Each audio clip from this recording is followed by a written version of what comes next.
போன கருத்தா பேசுவோம் அப்படி இல்லை ஸ்வச் பாரத் பற்றியும் யார் ஒரிஜினல் அதிமுக அப்படிங்கிறத அடிச்சு காமி அப்படின்னு அவங்க ரெண்டு பேருக்குள்ள நடந்த காரசார விவாதங்களை பற்றி பேசியிருந்தோம். அந்த எபிசோட லிங்க் கீழே டிஸ்கிரிப்ஷனில் இருக்கு. அண்ட் இந்த எபிசோடில் ஏர்டெல் கம்பெனி ரோமிங் கட்டணங்களுக்கு முற்றுப்புள்ளி வைக்கிறதா அதை பற்றியும், தமிழகம் ஆசைப்பட்டால் ஹைட்ரோ கார்பன் ப்ராஜெக்டை கைவிட்டு விடுவோம் அப்படின்னு சொன்ன ஒருத்தரை பற்றியும், அண்ட் 3 நாள் 4 நாள் ட்ரிப்பில் மும்பை டெல்லின்னு சுற்றி போயிட்டு இருந்திருப்பீங்க. இப்போ 3க்கும் போகலாம் அப்படின்னு ஒரு கம்பெனி சொல்லியிருக்காங்க. ஸோ அதை பற்றி பேசலாம். So let's start the show. கருத்தா பேசுவான் ஆவுடை.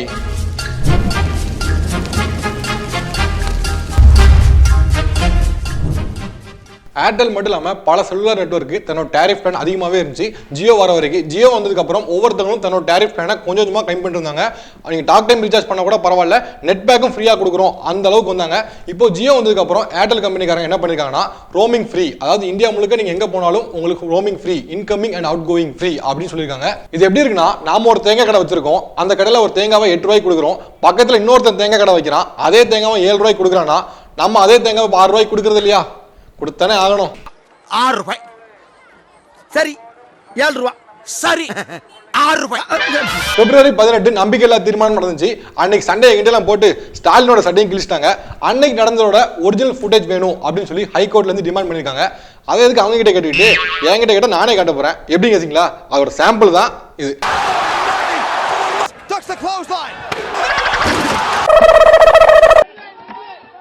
தமிழக மக்கள் விரும்பினால் ஹைட்ரோ கார்பன் ப்ராஜெக்டை கைவிடுவோம் அப்படின்னு திரு பொன் ராதாகிருஷ்ணன் அவர்கள் சொல்லியிருக்காரு. உண்மையிலே சூப்பர் விஷயம் சார். தமிழக மக்களுக்கு பல நாளா பல விருப்பங்கள் இருக்கு. அதுல ஒரு சில விருப்பங்களா காவிரி பிரச்சனையை தீர்க்கணும் அப்படிங்கிறதும், முல்லை பெரியார் பிரச்சனை தீர்க்கணும் அப்படிங்கிறதும், இதை நீங்க தீர்த்து வச்சாலே அடுத்த தேர்தலில் நீங்க வாக்குறுதி கொடுக்க வேண்டாம், உங்களுக்கான வாக்குகள் தானா வந்து சேரும் அப்படிங்கிறதுலையும் எந்த மாற்று கருத்தும் இல்லை.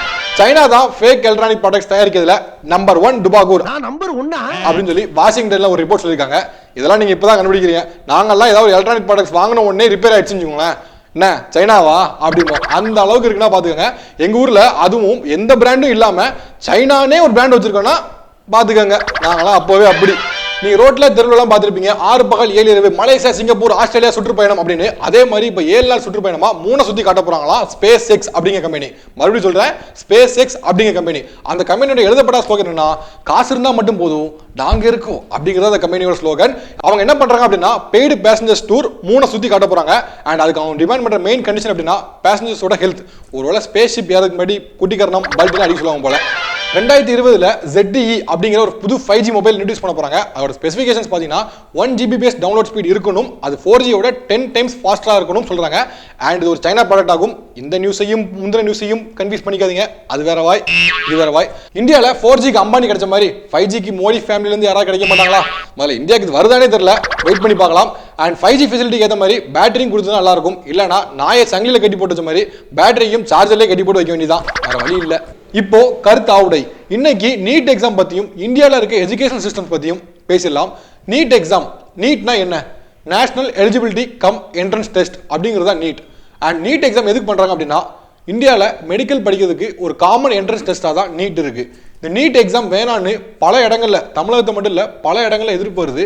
அது என்ன காரணம் அப்படின்னா, இந்த என்ட்ரன்ஸ் எக்ஸாம் காமனா இந்தியா முழுக்க நடக்கிறதுனால ஒரு ஸ்டேட்டோட ரிசர்வேஷன் சீட்ஸை கம்மி பண்ணும் அப்படிங்கிற ஒரு காரணத்தினாலையும், அண்ட் இந்தியாவில் பல விதமான எஜுகேஷன் சிஸ்டம்ஸ் இருக்குது.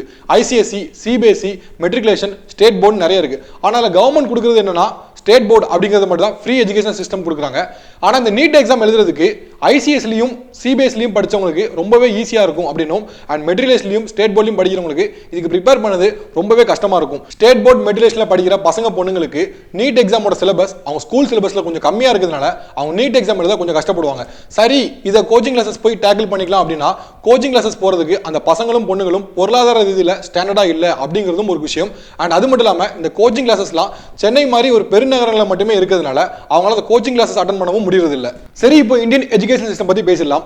தமிழ்நாட்டில் சமச்சீர் கல்வி முறை இருக்கு.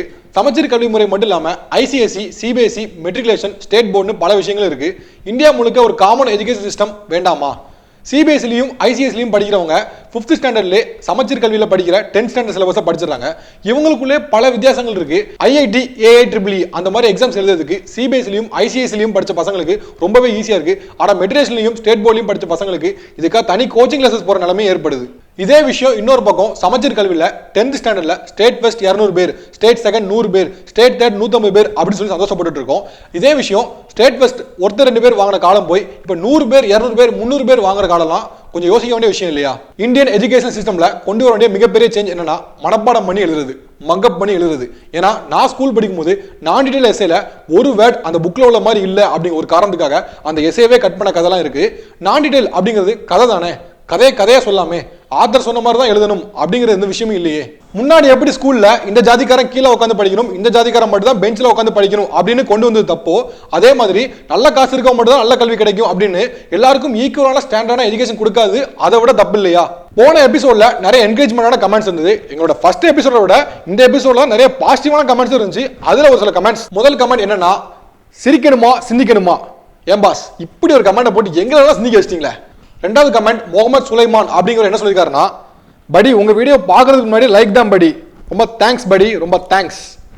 And third comment, I like all your programs, watch regularly, ஆனால் இந்த ப்ரோக்ராம் வேற லெவல், நல்ல முயற்சி, வாழ்த்துக்கள், முக்கியமாக உங்கள் டீமில் நல்லா தமிழ் பேசுறீங்கப்பா, நன்றி, ரெகார்ட் ஃப்ரம் ஜெர்மனி. நம்ம டீமுக்கு ஜெர்மனியில் தான் ஃபேன்ஸ் இருக்காங்கன்னு நினைக்கும் போது ரொம்ப பெருமையா இருக்கு. நான் ரொம்ப பெருமையா சொல்றேன்னு வச்சுக்கோங்க. அண்ட் ஷிபு எஸ் அப்படிங்கிற என்ன கமெண்ட் பண்ணிருக்காருன்னா, பாஸ் பேசாம நீங்க பிபிசி நியூஸ்ல ஜாயின் பண்ணுங்க, பிகாஸ் உங்க ஸ்பீச் அவ்வளோ ஒரு குவாலிட்டியா இருக்கு. இப்படி உசுப்பேத்தி அவங்களோட நிலைமை என்னாச்சு, அவங்களுக்கு பின்விளைவுகள் என்னாச்சு அப்படிங்கிறது எனக்கு தெரியும், வேணாம். நிலா கண்மணி மணிமாறன் அப்படிங்கிற என்ன கமெண்ட் பண்ணிருக்காருன்னா, நீங்க போடுற நியூஸ் நிறைய கவர் பண்ற மாதிரி இருக்கு, safe from Oscar to Kudankulam, really nice effort அப்படின்னு. நம்ம ஷோவோட யூஎஸ்பி அதானே, ஜல்லிக்கட்டு டு பேஸ்பால் வர, சின்னம்மா டு ட்ரம்ப் வர, அலங்காநல்லூர் டு யூஎஸ்ஏ வர, என்னைக்கும் உண்மை, உழைப்பு, உயர்வு. போன எபிசோடுக்கு நிறைய பாசிட்டிவான என்கரேஜ்மெண்டான கமெண்ட்ஸ் நிறைய வந்துச்சு, அது ரொம்ப தேங்க்ஸ். அண்ட் இந்த எபிசோட்லயும் அந்த மாதிரி கமெண்ட்ஸ் வரும் எதிர்பார்க்கிறோம். உங்களுக்கு பிடிச்ச விஷயம், பிடிக்காத விஷயம், இதை இப்படி பேசிருக்கலாம், அப்படி பேசிருக்கலாம், இந்த நியூஸ்ல ஆட் பண்ணலாம் அப்படின்னு நினைக்கிற விஷயத்தையும் கீழே கமெண்ட் பண்ணுங்க. எல்லாத்துக்கும் கண்டிப்பா ரெஸ்பான்ஸ் பண்ணுவோம். நாளைக்கு உங்களை எபிசோட கேட்ச் பண்றேன். நன்றி.